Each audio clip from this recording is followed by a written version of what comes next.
ऊपर के 2 क्वेश्चन तो आपसे आसानी से लग जाएंगे, नीचे के 2 क्वेश्चन लगाने में थोड़ी सी किल्लत रहेगी, और उनसे नीचे 2 प्रश्न हैं, इनमें और भी ज़्यादा दिक्कत होगी। तो चलिए समझते हैं जरा इनको कैसे हल करते हैं। ये चीनी वाले क्वेश्चन हैं, 2 कॉन्सेप्ट हैं, बस 2 समझ लो, एकदम साफ क्लियर हो जाएगा। सवाल पहला लिखा है कि चीनी के मूल्य में 25% की वृद्धि होने से कोई गृहिणी उसकी खपत में कितनी कमी करे कि खर्च पूर्ववत रहे। ध्यान रखना कि ये परसेंट में जो है काफ़ी बेहतर क्वेश्चन है, छाया हुआ है। इसके लिए हम जो फार्मूला आपको बता रहे हैं कि बढ़े या घटे, इसको ऊपर रखो, बटे 100 प्लस माइनस बढ़े या घटे, इसको नीचे रखो, 100 से गुणा कराओ, परसेंट का निशान लगाओ। किसी को भी परसेंट बदलते हैं तो 100 से गुणा करते हैं, परसेंट का निशान लगाते हैं। यहां पर कह रहा है कि 25% की वृद्धि हुई तो बढ़ रहा है, तो यहां पर 25 लिखो। 100 और प्लस, बढ़े तो जोड़ दो, घटे तो घटा दो। जैसे यहां वृद्धि हो रही तो क्या लिखोगे यहां पे 25, परसेंट बदलना, 100 से गुणा, परसेंट का निशान। यहां पर हो जाएगा 25 बटे 125 गुणा कितना 100, 25 का 5 बार, 5 का 2 बार, कितना आ जाएगा 20%। यानी कि वो गृहिणी उसकी खपत में 20% की कमी करे। ध्यान रखना ये वाली जो बात है ये आपकी कहां कहां लागू होगी जानते हो? जहां जहां कहे कि ये वाला इतना बढ़ा दिया तो इसको कितना घटा दें। जैसे कहते हैं कि एक व्यक्ति की आय में एक व्यक्ति की ऊंचाई 20 से 20% अधिक है, तो ए की ऊंचाई 20 से 20% अधिक है तो बी की ऊंचाई कितनी कम है। ऐसी कंडीशन में हमने आपको बताया कि बढ़े या घटे ऊपर रखो, बटे 100 और प्लस माइनस बढ़े या घटे। परसेंट में किसी को बदलना हो 100 से गुणा कराइए, परसेंट का निशान लगाइए। इस कॉन्सेप्ट को आप यूज करिए, परसेंट में तमाम जगह ये लग जाएगा। बस ध्यान रखना जैसे बताया कि एक बढ़ा है, दूसरे को कह दे कितना घटाएं, ठीक है। बाकी तो इस कॉन्सेप्ट पे तो हम फिर भी बात करेंगे, आज तो केवल चीनी वालों की बात है। चीनी के मूल्य में 20% की कमी हो रही है। अब जब 20 की कमी हो रही है तो ऊपर रखो, बटे 100 में से 20 क्या करोगे घटा दोगे, 100 से गुणा, परसेंट का निशान। कोई गृहिणी उसकी खपत में कितनी कमी करेगी, खर्च अपरिवर्तित रहे, तो 20 बटे कितना रखोगे 80 गुणा 100, परसेंट का निशान। 20 का 4 बार, 4 25 साहिम कितना हो जाएगा 100। यानी 25% क्या करनी होगी वृद्धि। इसका मतलब यह हुआ कि जब यहां पर मूल्य में 25% की वृद्धि हो रही थी तो या तो जैसे पहले 4 बार चाय बनती थी तो अब 3 बार बनेगी, या पहले ज्यादा मीठी बनती थी अब सीठी चाय बनेगी। समझ रहे हो? हाँ, ऐसी बात होगी। और जब मूल्य बढ़ जाए तो भाई कस के डालो चीनी, हचक के डाल डाल के उसको बनाओ। 2 कॉन्सेप्ट, 2 क्वेश्चन इस कॉन्सेप्ट से बने। अगला सवाल काफी बेहतरीन सवाल है, इसको लगाने के लिए आप बड़े बड़े फार्मूले यूज करते हो। मैं आपको समझाता हूं एकदम छोटा सा फार्मूला कैसे बनाएंगे। देखिए यहां लिखा है चीनी के मूल्य में 20% की वृद्धि होने से कोई गृहिणी 125 रुपए में 2 किलो चीनी कम खरीदती है।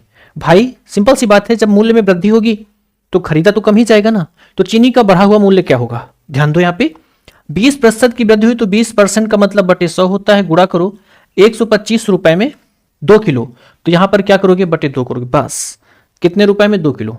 समझ गए? 20 का 5 बार, यहां ऊपर 125 है, 5 की दोगुना कितना हो जाएगा 10, एक नंबर बाद दशमलव लगा दो, यानी कि 12 रुपया 50 पैसा उसका बढ़ा हुआ मूल्य होगा। यहां पर जो लिखा है अगर वृद्धि हो रही है तो बढ़ा हुआ मूल्य हो, ध्यान रखना अगर कमी हो रही हो तो घटा हुआ मूल्य होगा। बहुत सॉफ्ट है, आप चिंता ना करो।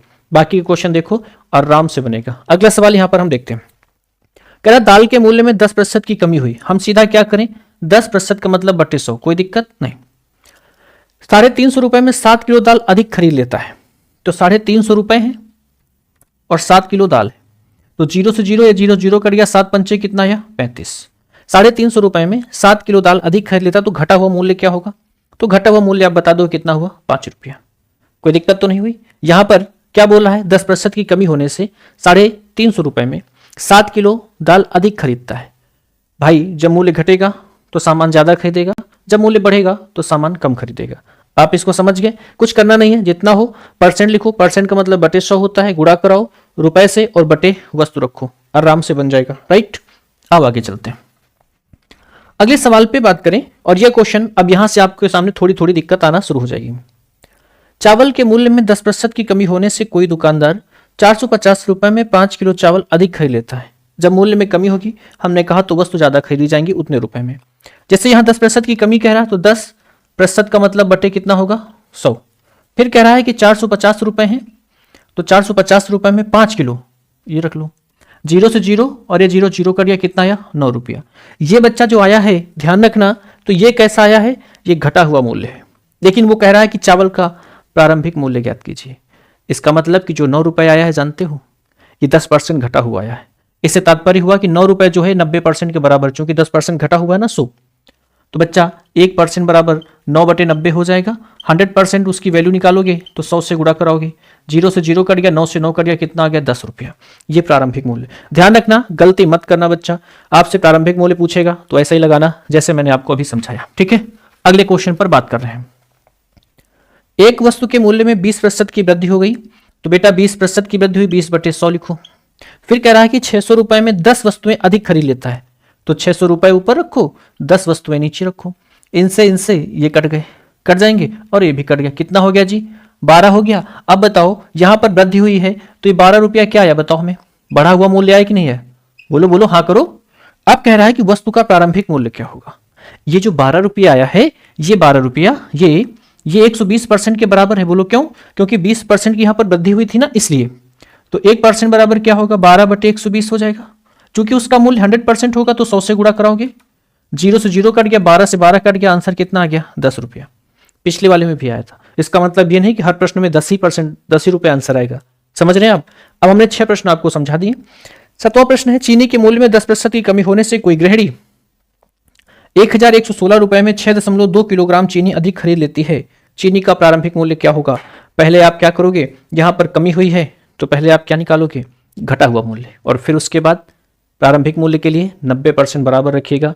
उत्तर आ जाए तो ये आपके सामने ऑप्शन है, ऑप्शन पे टिक करिएगा। आंसर कमेंट बॉक्स में ड्रॉप कर दीजिएगा। और किस प्रकार के प्रश्न नहीं बनते हैं वो आप बताइएगा। ये जो सेशन हमने समझाया, आप में से किसी विद्यार्थी ने पूछा था, सो हमने आपको बता दिया। ठीक है, थैंक यू। आप अपना ख्याल रखें। हम आपके उज्जवल भविष्य की कामना करते हैं। शुक्रिया।